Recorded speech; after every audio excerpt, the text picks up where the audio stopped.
આ લોકો એવું કહેતા હોય છે કે કપાસની અંદર તેલ આવે એ તેલ ખવાય। આજે જે લોકો વિદેશની કંપનીઓનું કપાસિયા તેલ જે સમજીને ખાતા હોય તો આ કપાસ નાખ્યો છે અંદર અને કપાસનું તેલ જે આપણે ઘરે જ તિરુપતિ સોયાબીન કે કોઈ પણ કંપનીનું તેલ ખાતા હોય એ તેલ એકદમ વ્હાઈટ પાણી જેવું આવે છે। અને આ કપાસ જે કરે છે જુઓ આ કલર બતાવે ભાઈ, આ કંકુ જેવો કલર આ કપાસનું કાયદેસર પશુઓ માટે છે અને લોકો પશુઓનું તેલ લોકો ખાવા માટે એટલે કેન્સરમાં કોઈ ઘર બાકી રહેવાનું નથી। એટલે મહેરબાની કરી કપાસના નામે કોઈ ખાતા હોય તો છેતરાશો નહીં, કારણ કે 50 થી 51 કિલોનો કપાસનું અંદર નાખ્યું છે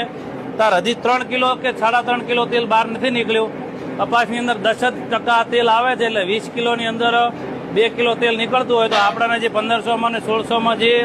કપાસિયાના નામે જે ડબ્બા વાપરતા હોય તો એ બધું તમામ વિદેશથી મલેશિયાથી પામ તેલ આવે છે। એટલે કપાસિયા સમજીને કોઈ ખાશો નહીં, કારણ કે ઉપરથી અધિકારીઓ બધા જૂઠ બોલી અને વેપાર કરે છે।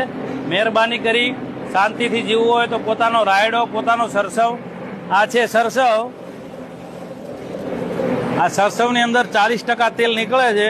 તો છતાંય 2800 રૂપિયામાં 15 કિલોનો ડબ્બો પડતો હોય એના 1600 રૂપિયામાં કપાસિયાના નામે જે ઉલ્લુ બનાવતા હોય તો હજી સાવચેતીથી જીવનમાં સુખી થવું હોય તો બદલાવ લાવી દેજો, નહીતર કેન્સરના ભરડામાં કોઈને બાકી